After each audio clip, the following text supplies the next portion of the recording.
Well, thank you, those of you who stayed on here to the last session of this wonderful Asan-sponsored conference. The title of this particular program is Responsibility to History, which they've dubbed R2H. And my instructions are that this is to be a discussion of how the difficulties between Japan and Korea and the history of the relationship can be put into a constructive context. And it, of course, doesn't restrict the conversation just to Japan and Korea, but to the region more generally. I think the sessions we've had have focused my mind quite a bit, especially Jim Steinberg's discussion of the need to respect the rights of countries to take the political systems and to seek the security arrangements that they wish for, no matter how proximate or distant from other powers which may have a different point of view.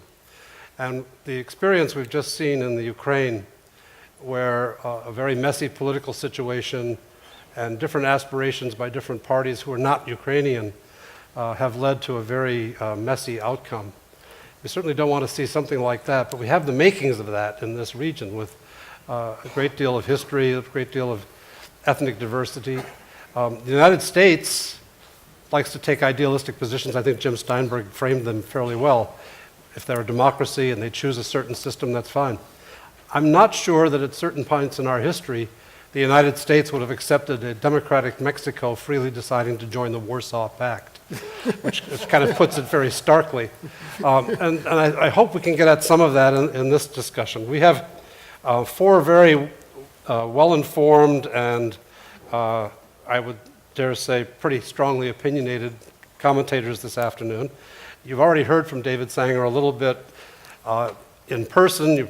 You hear him every day in the New York Times in the form of his written word, and those of us who are from the US and who are connected, we see him on TV on most weekends as well, offering his opinions. As the national security correspondent for the New York Times, he's been twice part of the teams that have won the Pulitzer Prize, served as the Times Tokyo Bureau Chief, Washington Economic Correspondent, and Chief Washington Correspondent. He's a man very familiar with the ins and outs of the White House and has got some great publications, including The Inheritance, The World Obama Confronts, and The Challenges to American Power, Confront to Conceal Obama's Secret Wars and Surprising Use of American Power. He's a Harvard graduate, despite all of that. We then have Mr. Lee Hawon, who's editor at TV Chosun, which is an affiliate of the Chosun Ilbo. He's served as chief correspondent for the Chosun Ilbo in Washington as bureau chief and Korean delegate to the 2006 Korea, China, Japan Future Leaders Forum. Has been a research fellow at the Belfer Center at the JFK School at Harvard University.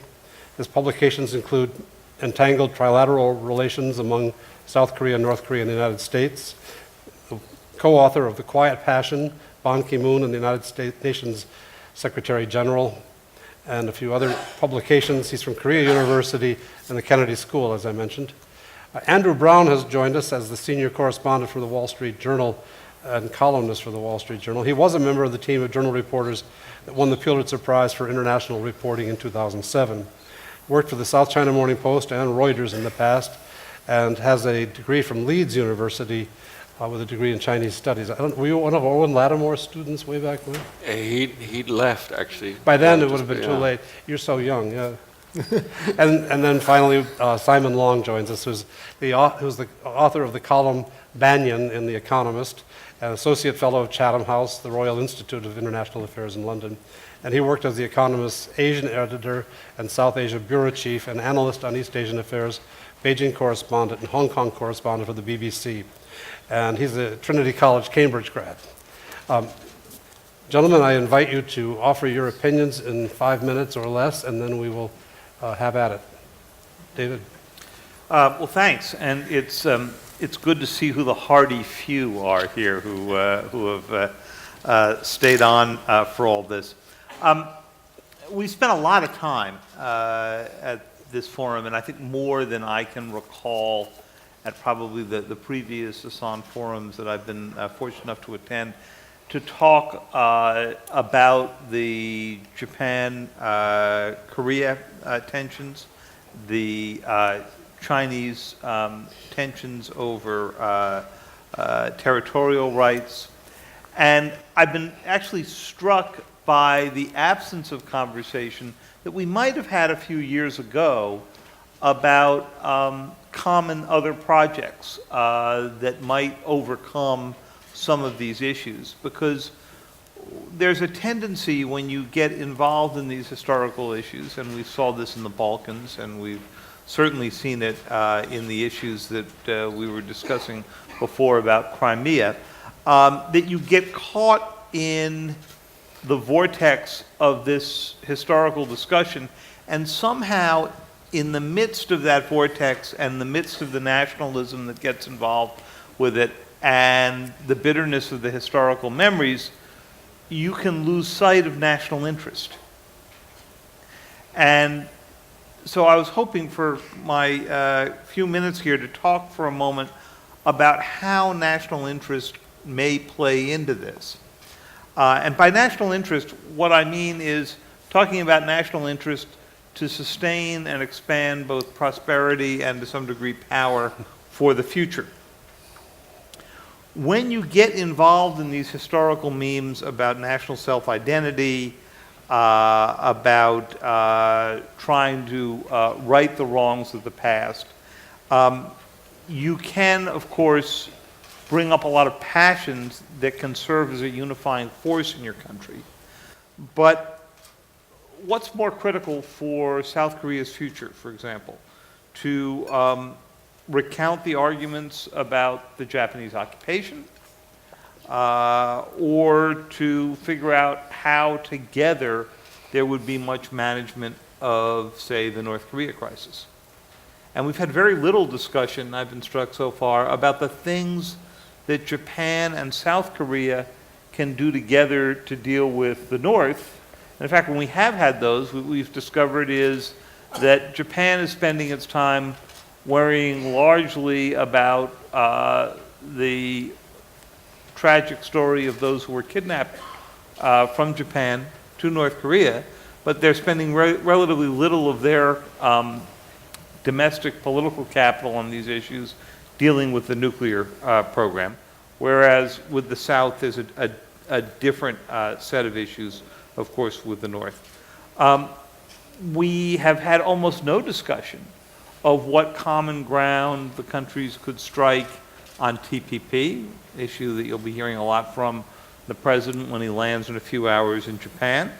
Very little on onward proliferation issues. Almost no mention of climate change, something that is of great common interest to both countries.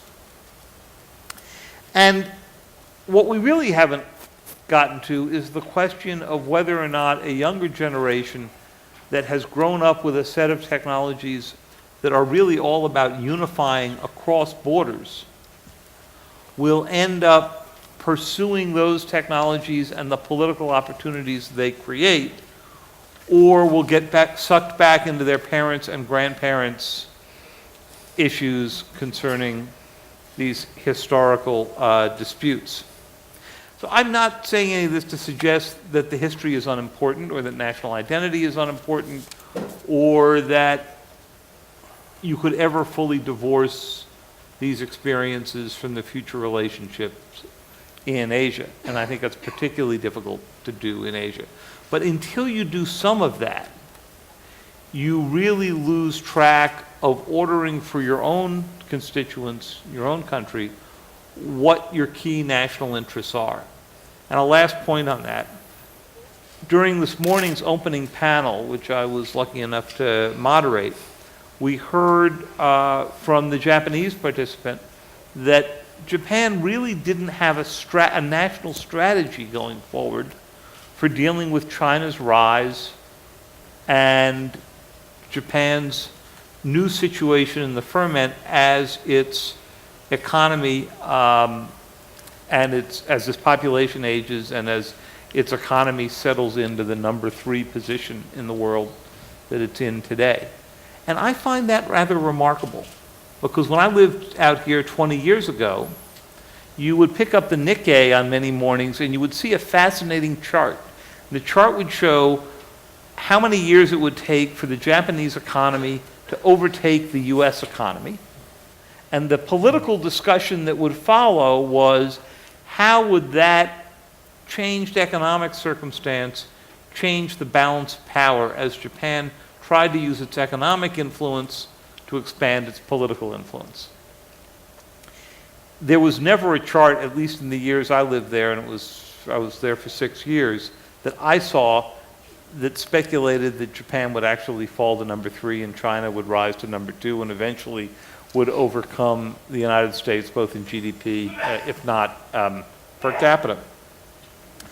And what that tells you is that the debate in Japan about national interest is falling way, way, way behind the reality that's out there today. I think that's less so here in South Korea, and I don't think it's been a problem yet for the Chinese.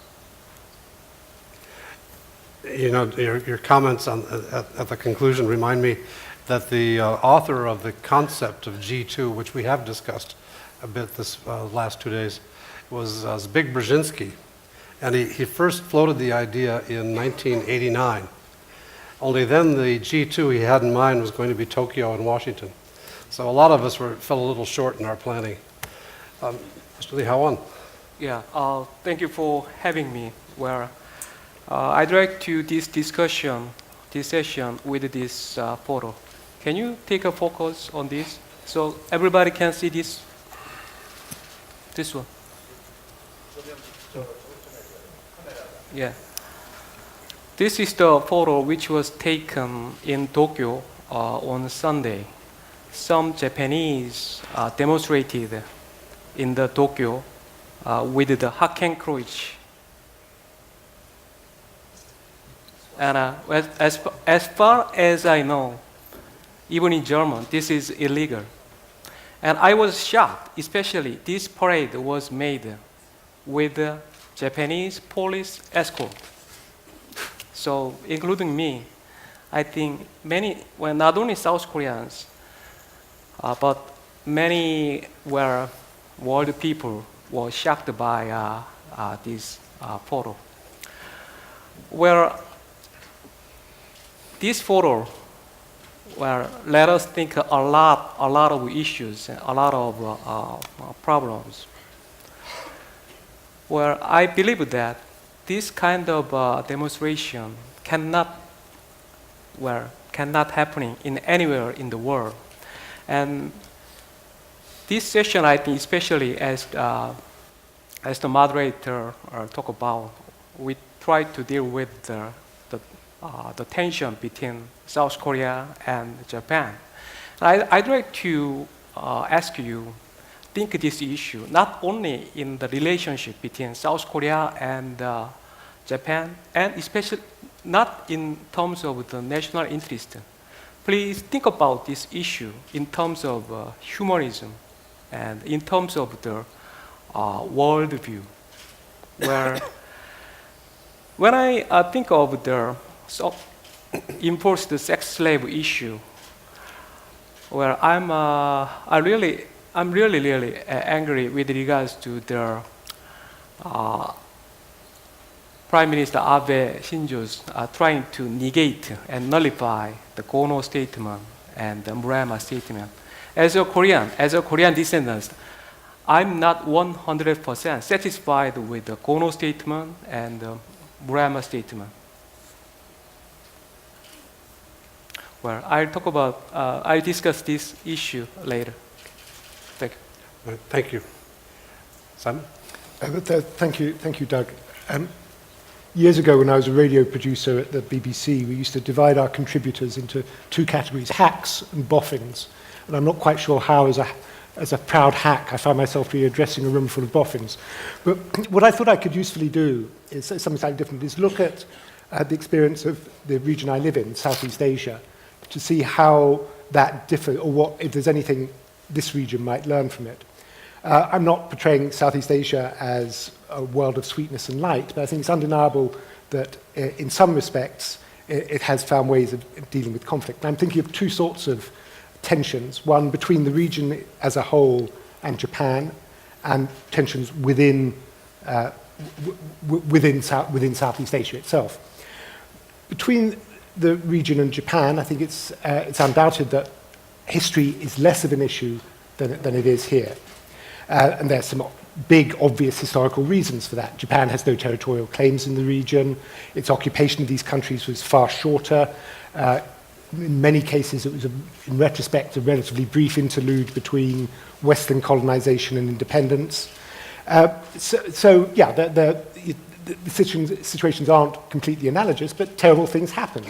There were sex slaves, other slave laborers taken from across the region. A lot of people died, between 500,000 and 1 million in the Philippines alone, for example. Yet, the region has a relatively benign view of Japan, I would say, at the moment. And one big reason for that is money, that that Japanese aid and investment has played a very big role in the region's economic development. But I think there's another reason too, and if you're looking for a symbol of it, I would suggest that when you're next in Singapore, you go to the national park around the Makrichi Reservoir. It might involve taking your shoes and socks off because it involves a bit of a trek, but if you go up a stream, you can come to what's left of the Sionan Jinja.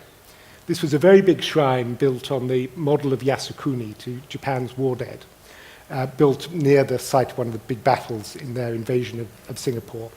It was destroyed by the British when they took back Singapore and has been left for the jungle to reclaim it. In the 90s, there was talk of rebuilding it as a museum. In 2002, it was named as an important historical site by Singapore's National Heritage Board, but no, it's just being overgrown. Now, I'm not advocating this, but it is one approach to history. Let the jungle take it. Move on. Do something else.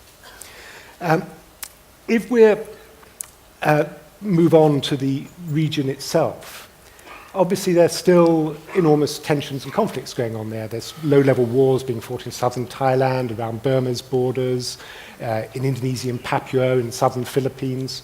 Big tensions between governments too. There's an extraordinary row still going on between Singapore and Indonesia after Indonesia named a naval corvette after two men who in 1965 set off a bomb in Orchard Road which killed 3 people, a secretary, a clerk and a driver. This was during the period of Sukarno's confrontasi with the then Malaysian Federation.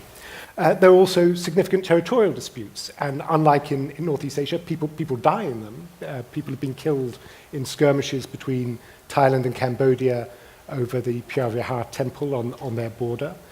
Dozens of people were killed last year when gunmen purporting to represent the defunct Sultanate of Sulu established a foothold in Sabah in Malaysian Borneo, which is a place to which the Philippines still has a notional claim.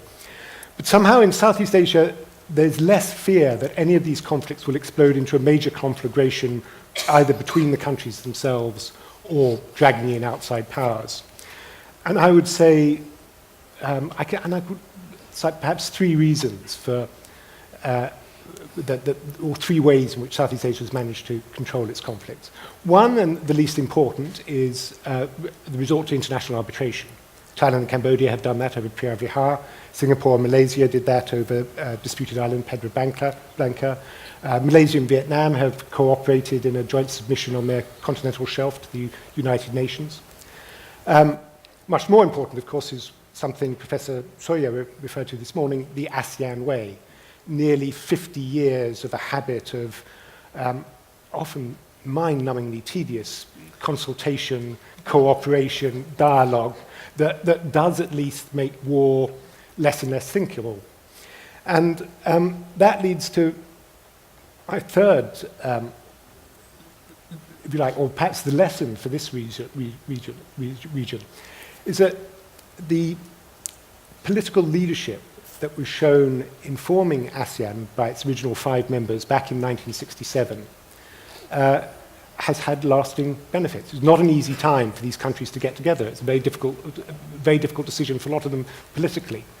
I personally find this quite difficult. I mean, Suharto and Ferdinand Marcos are not men whose pictures hang on my wall. They're of course I prostrate myself daily in front of one of Lee Kuan Yew. But that's just Lee Chong-min, as we all know.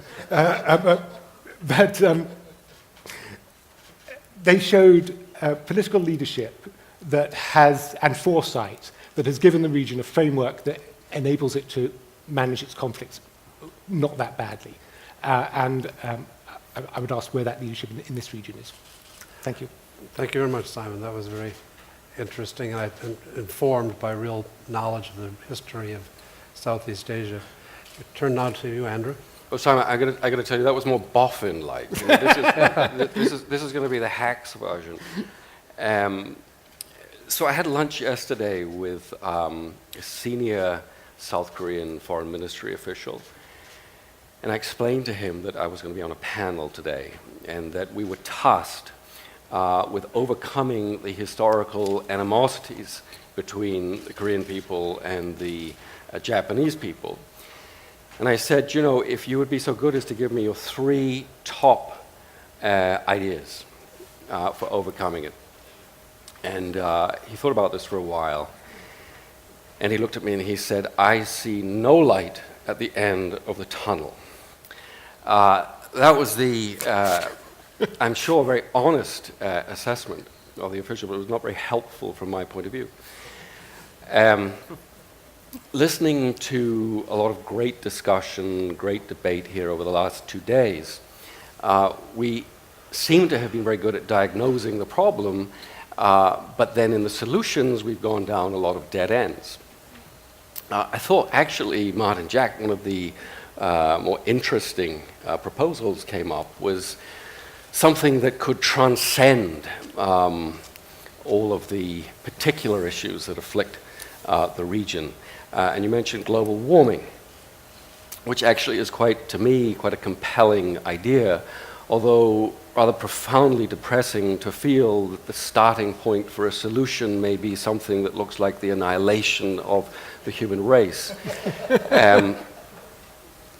We've had a couple of, David made the point about technology, David made the point about the younger generations, and you know, the younger generations. Let's start with technology, which theoretically should be rather helpful in the sense that it's a horizontal force.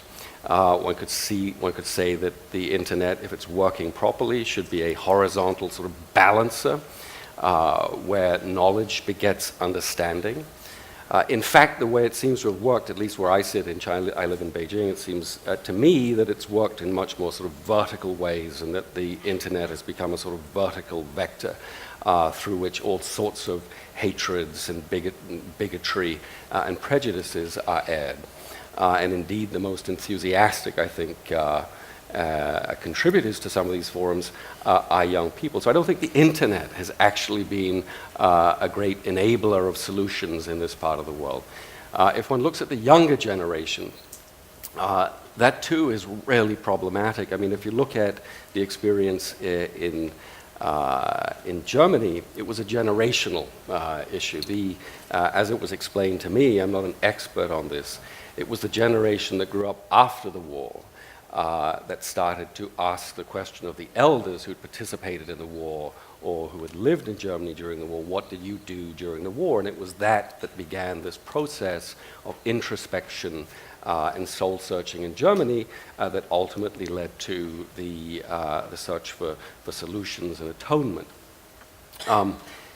I was in Tokyo a few weeks ago, and quite by coincidence, I was there during an election for the governor of Tokyo.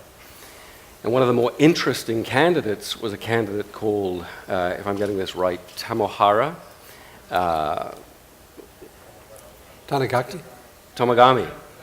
Yeah. Who had actually been fired from his position running the Japanese Air Force for an essay that he wrote, which contained all sorts of outrageous commentary around the roots of World War II, and Japan had been tricked into the war by the Americans, and so on and so forth. But the interesting thing was, or the alarming thing was, that so much of the support that he got came from younger people in Japan. As a matter of fact, he came in fourth, as I remember, and he got 600,000 votes. And the constituency that he appealed to most was a constituency in their 20s. And actually, he ran a scarily good high-tech digital campaign with very clever use of internet, not to mention a bevy of cute girls called Tamogami girls. But this cynical manipulation, I think, of the younger generation is not something that is confined only to Japan. We see it in China, just sort of, the patriotic education campaign, which is essentially seen as being the sort of substitution for the ideology that was lost when China embraced markets and abandoned communism and so on. The content of this patriotic education campaign has had the effect, I think, of poisoning the minds of a generation of young people against Japan. So the generational issue is a problem. We've talked about potentially multilateral solutions as opposed to bilateral solutions. Our Chinese speaker this morning talked a lot about how extraordinary it is that the dispensation that followed World War II has been more or less frozen into place 70 years later. Nothing has replaced it. We don't have a forum in which one can resolve some of these strategic territorial issues. I don't think we heard any real solutions to that. And one of the problems, I have to say, is that countries, and China is particular in this regard, is quite adamantly, I think, opposed to anything that looks like a multilateral solution. So we have a case in point, I guess, being the Philippines, which it seems to me, perhaps you can tell me differently, but it would seem to me to be quite a reasonable position to take a territorial dispute to international arbitration, which they've done by hiring a very smart lawyer called Paul Reichler in D.C. And the Chinese, to this point, have had absolutely nothing to do with it at all. We've talked a lot about leadership, and I think Dean Steinberg made this point yesterday, and I think he's so right. The need for bold, visionary, decisive, courageous leadership. I mean, the defining sort of iconic image, of sort of German remorse would be Willy Brandt on his knees in Warsaw. At the site of the Warsaw Uprising. The Chinese look at this and they say, that's it, Germany, the model penitent. Willy Brandt got down on his knees. Well, not so fast. Willy Brandt took a very courageous decision to get down on his knees, and he was not universally applauded in Germany for doing this. It took immense courage on his behalf, and not just Willy Brandt, of course, Adenauer and leaders, Havel, de Gaulle, one goes to Israel, Ben-Gurion, and so on. These very brave leaders. One compares that and contrasts that with the current crop of leaders that we have certainly in Northeast Asia or East Asia more broadly. Who seem to be drilling down into sort of a more narrowly sort of articulated version of nationalism. I mean, it's the opposite, actually, of what we need. And then we heard today that this won't change. That Abe, what you see is what you get, and there's no point hoping for change. So. I have to, this is not very useful, I know, in terms of our discussion on solutions, but I have to agree with my lunch companion yesterday that I really see very little light at the end of this tunnel. This gathering for an hour or so this evening to discuss this topic is not the first time foundations, think tanks, and universities have attempted to deal with these persistent historical irritants and tensions, and all have, to my knowledge, failed sometimes in real frustration. Often the more earnest the parties that are gathered, the more intense the feelings afterwards.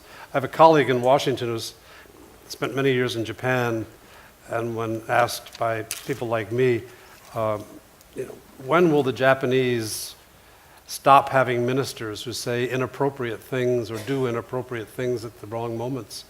They say, well, get used to it. It's like potholes. It's part of the landscape, and you just have to get around it. Maybe that's where we are. But one of the things that troubles me about the current period is and something about cynical manipulation was mentioned a moment ago. It seems to me that it's to the advantage of the leaders in each of the countries who are currently in these disputes to keep the pot boiling for domestic political purposes. Park Geun-hye has her own family history, and it was a subject of the campaign that she put some distance between herself and the Japanese record. In the Abe case, we've had that discussion already. And in Xi Jinping's case, he's a new person taking authority in China. And the Senkaku's dispute was there on the table when he arrived, but it's not bad for him in terms of mustering support for a more dynamic and strong Chinese leadership at a time when the population using the social media is demanding more patriotism and defense of China's interests. Is the path ahead really that blocked that everything is against us, history and the future and current political calculation? You just talked, Andrew, about the young people. The Asan Institute has a wonderful program of sending relatively junior and inexperienced people to the United States. And was it 60 a year now? Is it rough? No, it's only in our second year, but they're fourth cohort, fifth cohort. Yeah, but they're more than 30 at a time, right? Yeah, 30 at a time. Yeah, and they come and they spend time in American think tanks or corporate offices or public relations firms and get experience in international relations. Is there scope for a program like that between Japan and Korea? What do you think, Mr. Lee? Well, before I answer the question, I have a different idea with regards to your analysis. You mentioned that because of the domestic issues, the three leaders in East Asia is making a kind of attention. But with regards to the South Korean President Park Geun-hye, I covered her for a long time, and think about who provoked this, who made this tension, and who provoked first. South Korean President Kim Dae-jung and Japanese Prime Minister Obuchi Geijo, they made a very great partnership agreement in 1998, and for a long time, I think, where two countries tried to have a good partnership. But Prime Minister Abe Shinzo, he started to provoke, as I mentioned before, where he is trying to negate or he is trying to rewrite the Kono statement and the Murayama statement to the wrong direction. And think about President Park Geun-hye is the first female president in Korean history, and as female president, she cannot accept a kind of trying to negation of the enforced sex slave issue. And as you mentioned, that's correct, that the pro-Japanese was one of the issues in the 2012's presidential campaign, but I don't think that is the major issue. And President Park Geun-hye made it clear that she would like to have a good relationship based on trust and credibility. So. David, do you have some? Well, just two observations. First, Doug, on the point that we've been making here that politicians, of course, cynically make use of these kind of nationalistic fervor to get elected and so forth. They do. That's happened throughout history. And they often make the mistake of thinking that whatever it is they turn on, they can turn off. Yeah. That this is, the rheostat that you've got downstairs, and when it gets a little bit too hot, you're going to turn on the air conditioning and turn off. And of course, what we're all worried about here is that, in fact, you discover that having turned it on, you then lose control of it. that certainly, I think, is a significant risk, particularly if, and we were discussing this at one of the lunches today, if there is an accident, or an incident, something we can't anticipate sitting up here, the drunk fisherman that opens fire again on a Japanese Coast Guard, a Coast Guard cutter that, goes after a Chinese or Korean ship, something that can then build on everything that we've been discussing that's happening here and lead to an eruption, and politicians discover that they can't turn it off again. The Chinese have usually been pretty good until now at being able to turn on and off these kind of demonstrations. They would appear suddenly and unappear suddenly. I'm a little more optimistic about a younger generation of Chinese, Japanese, and South Koreans and their ability to go handle this. Yes, the internet and Twitter and all of that can be used to go fuel a lot of these issues, and we've certainly seen that happen. Yes, they can be used to create a flash crowd, and we saw that throughout the Arab Spring, where you could suddenly put together a group that could bring down a government. And yes, they are terrible, these technologies, at teaching people how to build a government that comes out of that. So they do have a lot of destructive capability. But we've also seen in the United States an enormous ability for generational change to alter the politics of an issue very quickly. Look at how quickly in the US, and I recognize it's a different society and a different makeup and a different historical context, but look at how quickly the gay rights issue, which was a very divisive issue in American politics 10 years ago, is now settled politics. Right? It is very difficult for a politician of any stripe anymore to go get elected on opposing gay right equality issues. We've just been spending the past few weeks looking at the civil rights legacy of Lyndon Johnson, another example where the politics have changed so dramatically in half a century. So I wouldn't be quite as dismal as your luncheon guest the other day as saying that there is no light at the end of the tunnel, because I think we would have said that about the civil rights movement in 1963. There's a part of me that really sympathizes with what you just said, because we do sometimes have to go through the ugly part of our experience before we realize the inutility of pursuing it any further, and it's time to move on to a more constructive subject.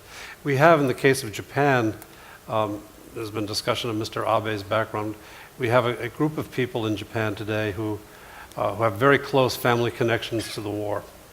And that family contest between the national interest and family interest hasn't been resolved in their minds. And they continue to try to pursue double objectives. And the description was the public Abe or the Prime Minister Abe and the personal or private Abe. I think that's true for not just Abe in the Japanese system. There are quite a few people who've been gathering around the family dinner table on Sunday afternoons for more than 70 years now, complaining about the general headquarters of General MacArthur taking away the authority of their ancestors and supplanting them with bureaucrats who needed to be put back in their place. And this has been a theme since Koizumi came to office a decade ago. I have a feeling that we're going to be seeing this slowly submerge as the generations move on. And that may be the answer, but I'd be interested in observations from any of you. Well, I mean, that would argue, though, that it's not going to happen anytime soon under this current Japanese dispensation, which I would suggest argues for David's point in his first presentation, that the best that could be hoped for is to get on with things where you can cooperate, work together, which don't involve any concessions on history. I mean, a free trade agreement, for example, the trilateral free trade agreement. I mean, it's on the table. Why not move it? And the Obama administration, to its credit, most recently applied its diplomatic muscle and ingenuity in an effort to get that trilateral meeting at The Hague among the two presidents and the prime minister, by first asking Mr. Abe to go back to the Diet and make a statement that he would not undo the Kono and Murayama statements, and to begin the process of having directors general meet on the sex slave or comfort women issue. So there are things that can be done, but the small amount of results compared to the effort to get there can be very frustrating over time. I would say, you know, I appreciate the optimism, and I take the point. And I'm not an expert on America, although my wife is American. But it would seem to me, my observation of America was that most Americans were fine about gays. And it was the politicians that had a problem with it and turned it into a political issue for political gain. And in a sense, what's happened there is that the politicians have sort of caught up with social realities. I think it's a different dynamic in Asia, where I see these, and certainly in China where I live, where I see these prejudices so deeply baked into society. And in China, I think as elsewhere, it comes out in private more than it does in public. And it's alarming to hear the tone of private conversations, how easily people talk now about war. Blood debts need to be repaid. Why don't we just, you know, sort of get it over with now, you know, pluck them before they pluck us type thing. And that sort of really loose talk in private, which reflects, I think, some fairly widespread animosities and hatreds within society. Please. Yeah. Well, President Obama is now visiting Japan, and 2 days later, President Obama will be visiting South Korea. And in this time, many South Koreans are really, really closely watching what kind of message will be done by him with regards to the relations between South Korea and Japan. Well, even though South Koreans, I think all of South Koreans really, really appreciate the support when the Korean War broke in 1950, and thanks to the United States, I think many South Koreans believe that South Korea made a rapid development. But South Koreans, especially in the opinion leaders, remember two betrayals by United States with regards to Japan. First, in 1905, Theodore Roosevelt, when he was the president, Taft-Katsura, the secret agreement was made, where even though there are some controversy, many South Koreans believe that the United States let Japanese have a kind of the full control power of Korea by having a full control of Philippines. And as you know, after 5 years of that agreement, Korea was colonized by Japan.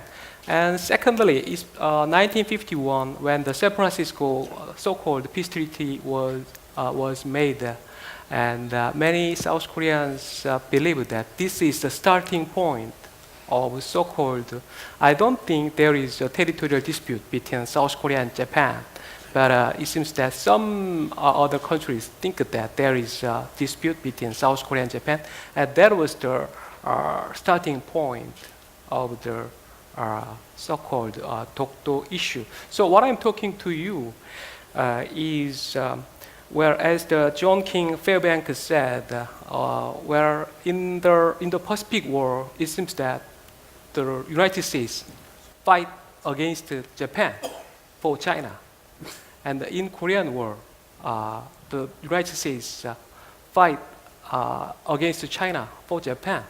So where some South Koreans think that United States is trying to analyze, trying to have a strategy in terms of the China and Japan.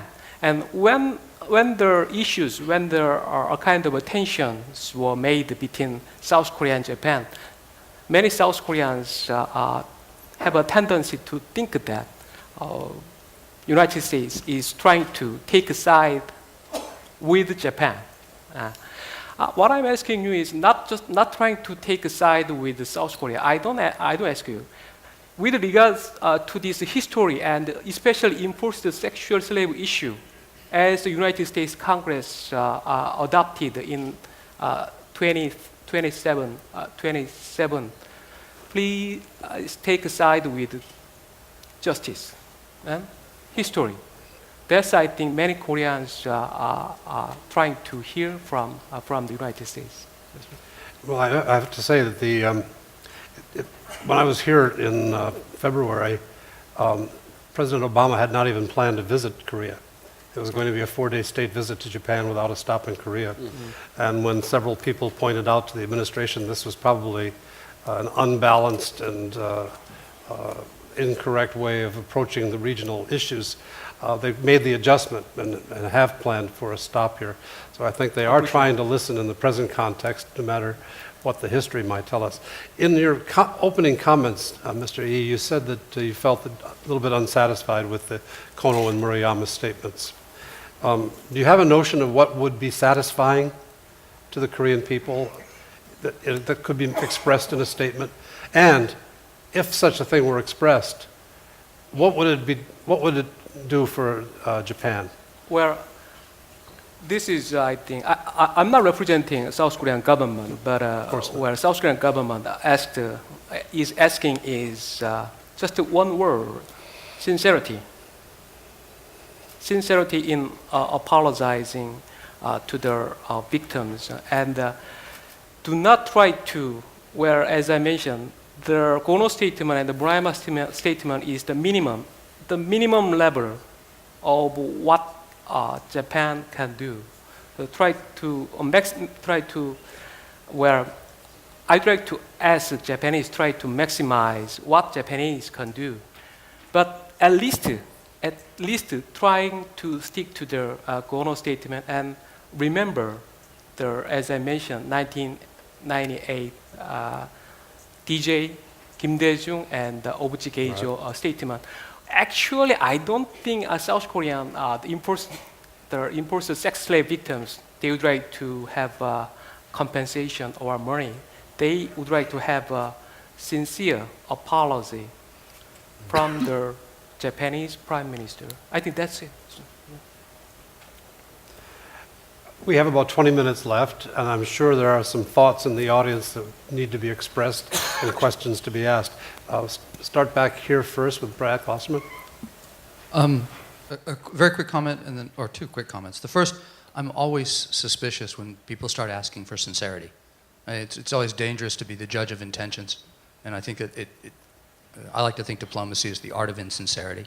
So I'd be very careful about that. Secondly, let me offer a positive suggestion, and that is reverse the terms of the discourse. For 2 days, we've talked about overcoming history. And what I would like to suggest is maybe what we should do is use history positively. Find the episodes between, for example, the ways that Japan has worked with South Korea, the Obuchi Kim opportunity, to look at that as a positive moment, and find more of those.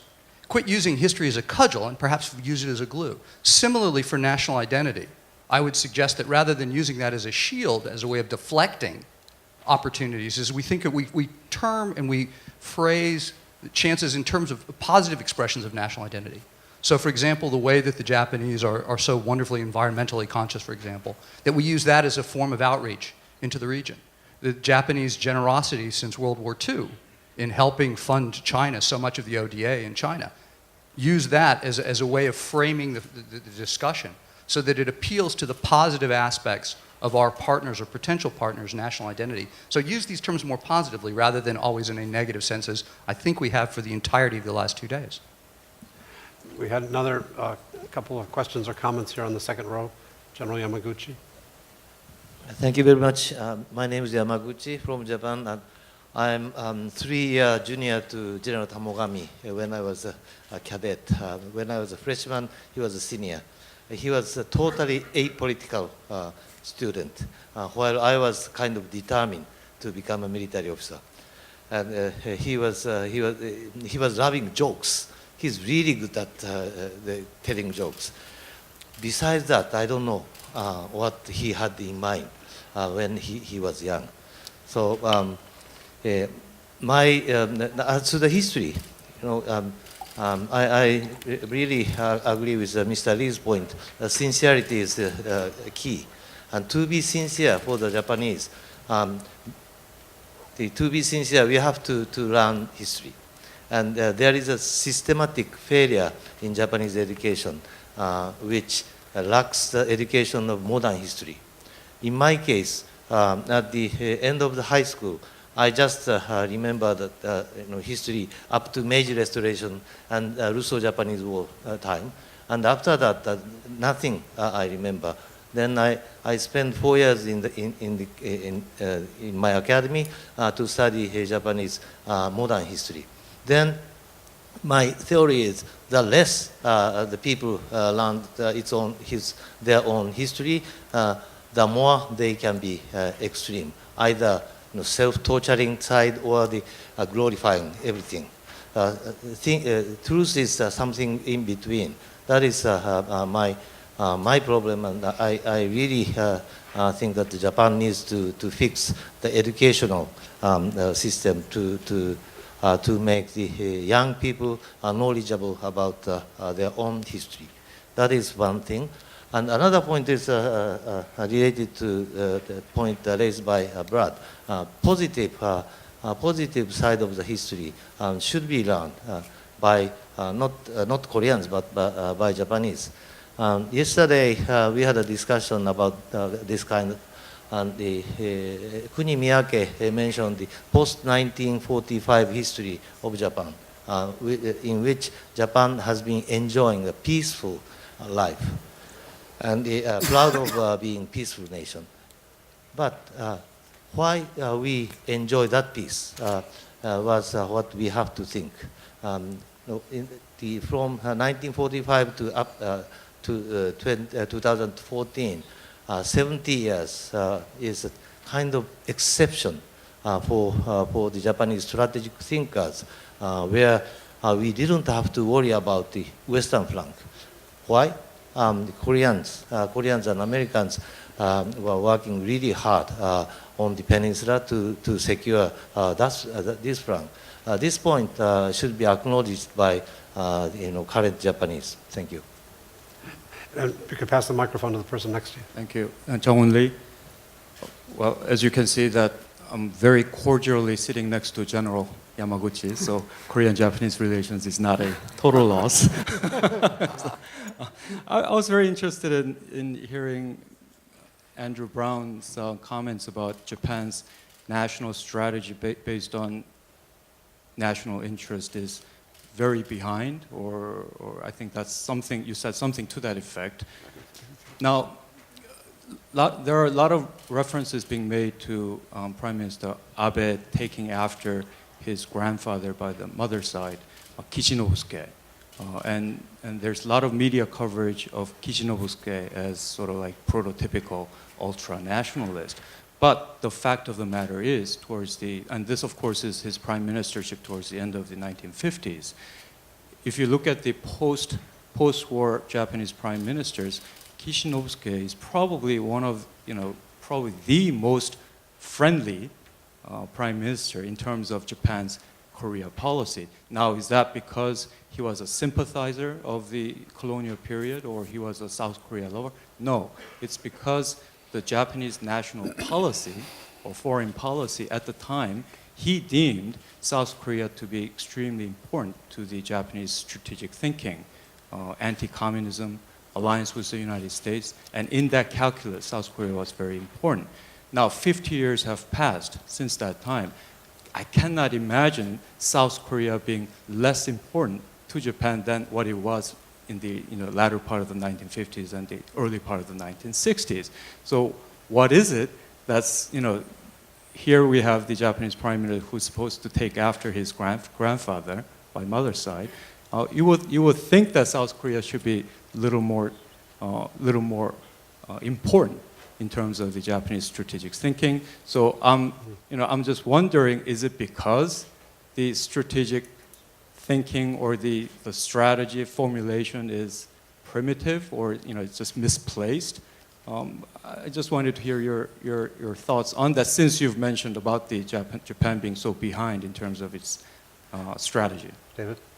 Well, thanks. The point I was trying to make about Japan and strategic thinking is simply this, that the dependence on the United States for Japan's security since 1945 has almost wiped out 2 generations of strategic debate in Japan about the country's security policies. Because there was a sense that A, Japan couldn't decide this stuff for itself, and B, because of the restrictions on the constitutional restrictions which got ingrained in the society on how the military could be employed, meant that all the harder issues were left to the United States and to some degree to its allies. So that Japan didn't really have to think about a security alliance, for example, with South Korea, because instead it was all through the United States. And I think this over-dependency over time has done some damage to the ability of the Japanese political infrastructure to think about national interest in any kind of a disciplined way. And I'm struck when I go visit Japanese universities and Japanese students how little time they have spent discussing these issues in high school. High school wouldn't shock me that much, but even in college. And I think that once Japan is freed to some degree from this overdependence on the United States, they're going to be forced to discuss those issues in and of themselves. And I think that will be useful, because it's only then that they're going to begin to think, hey, we need allies around Asia, of which South Korea would be the most natural. There was a hand up here earlier. Chomin Lee? Okay.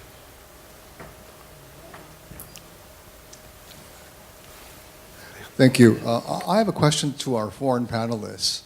And just forget for the second that you're not in Korea, or you're not here in Asan Plenum. And could you just give us your own take as journalists who have watched this issue for many years? How serious is the Korean-Japanese historical divide from your perspective as international journalists? Is this on par with, is it Crimea light? Is it, at what level would you put it in terms of magnitude?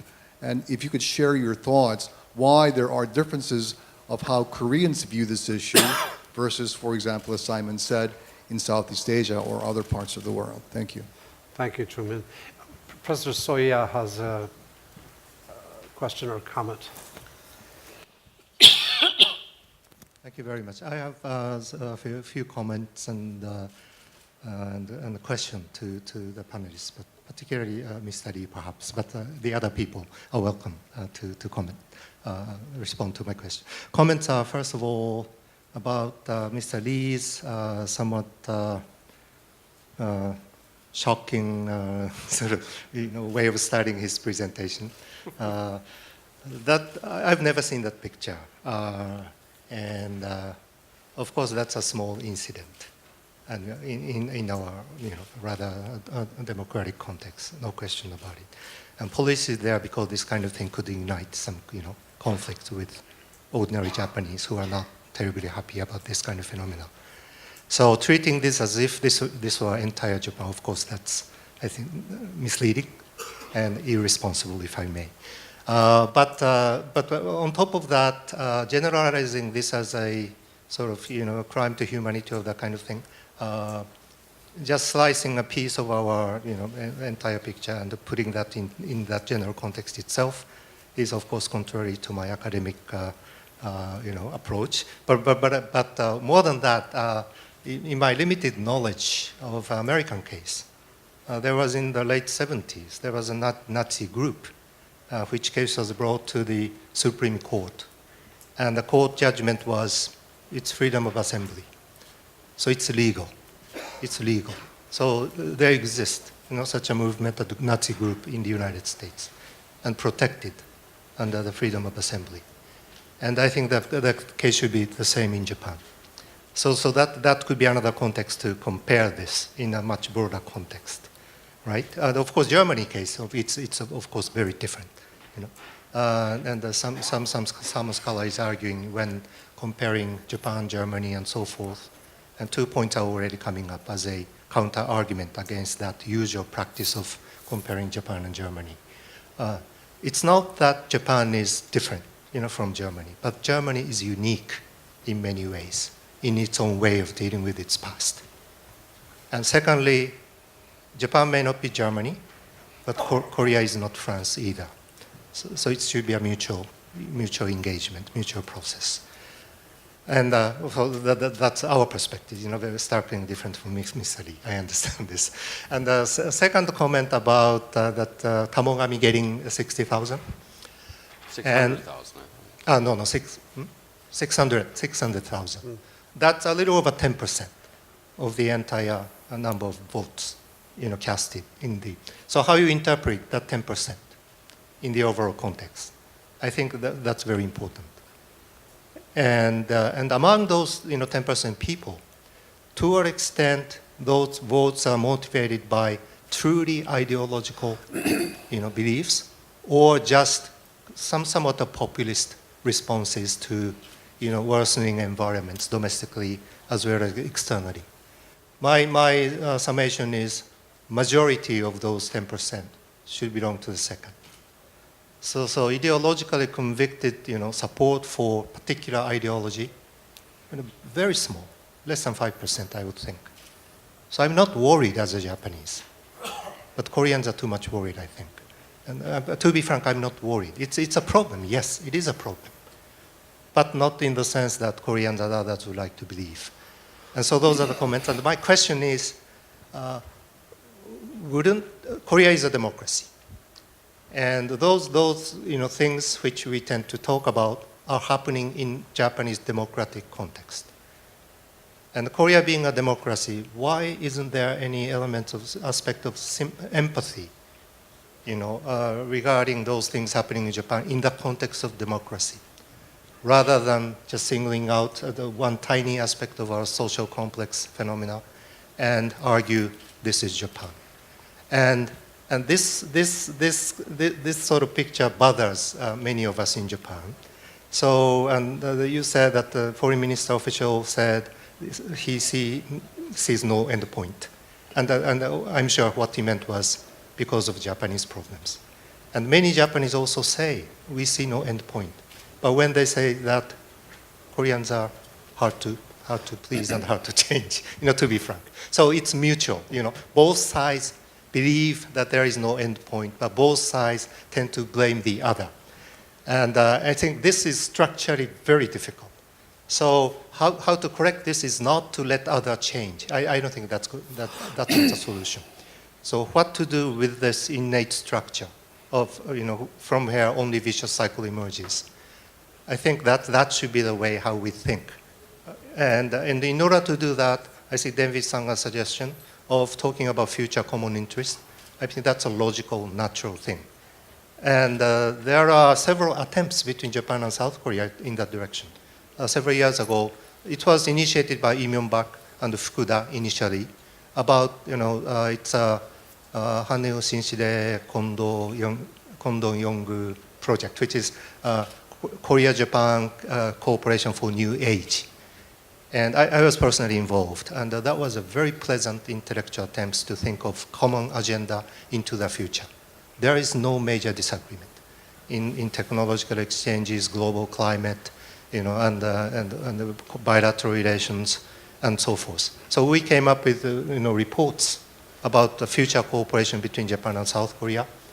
But very unfortunately, that was almost totally neglected by Korean media, I'm afraid. And one media came up with an editorial saying, or they are not dealing with history enough, so it's nothing. And of course, our mission was to think about common future. And this is a different version of joint project. And we have a history joint project, for several years. We had that, and which was not very productive either. But the assumption was we also have to talk about common future. And that's what we did. But for the single reason that we are not dealing with history, because history was out of our domain to begin with. But for that reason, and this was almost neglected by the Korean society. I don't think many people are aware of that report, in this room. That's very unfortunate.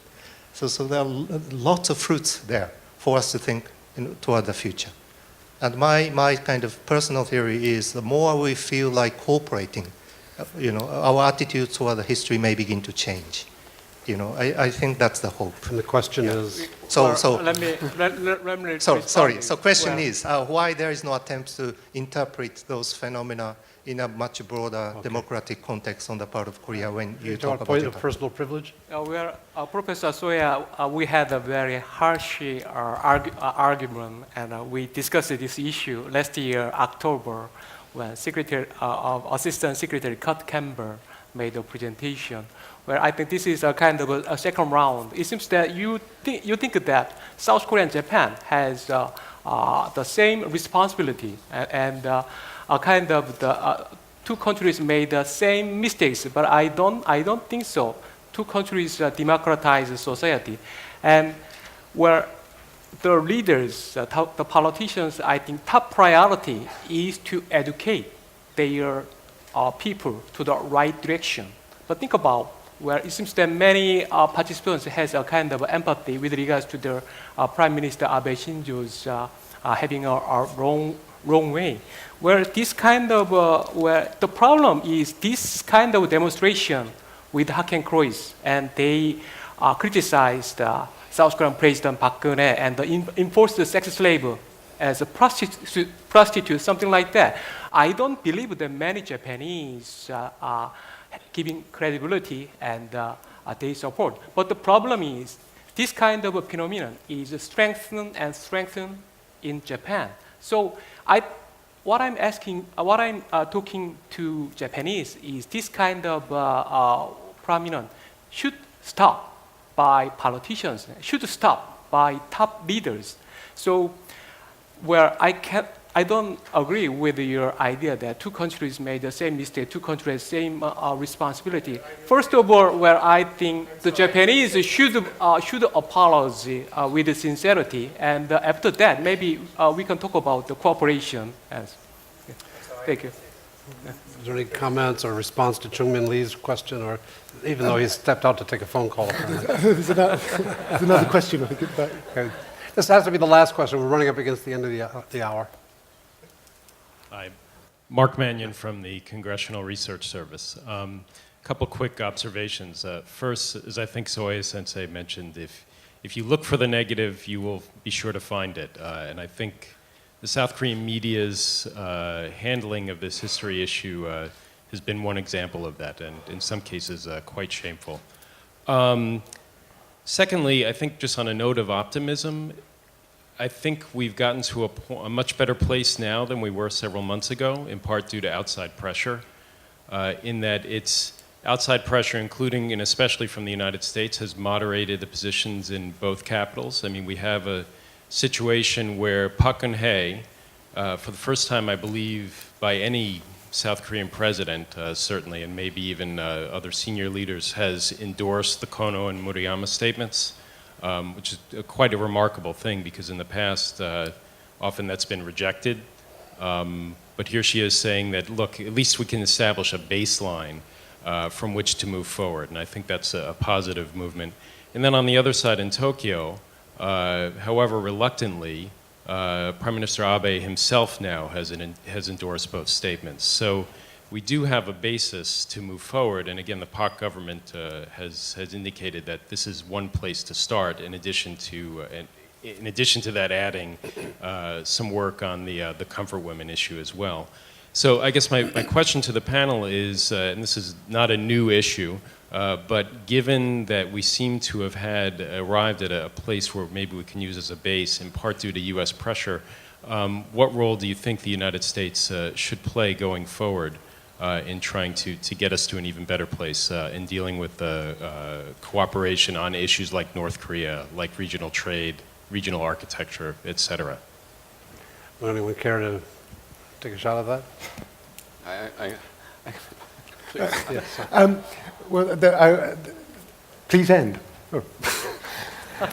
I mean, I think the US has to carry on doing what it's been doing. That is encouraging, I mean, knocking heads together in a sense, to try and force the sorts of cooperation on issues that matter, aware that there are deep differences that are not going to be resolved. And in answer, in part, to Lee Chung-min's question, though he's not here, yeah, I mean, as a foreign journalist, I see this as a big, important story.